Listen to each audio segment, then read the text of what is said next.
how to delete email account in Outlook Mobile. So if you want to delete the email account in Outlook Mobile, then what you need to do is first you just need to simply make sure that you have an internet connection. After that, you need to search for Outlook and launch the Outlook application.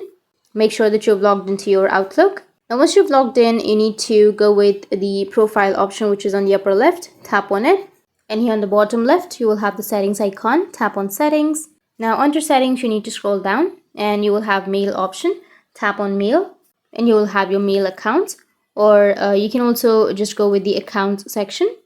And here you will have add a new account or create a new account or your existing account, right? So in my case, I've not added any other email addresses. I just have this one. So you need to tap on the email address that you would like to remove or delete.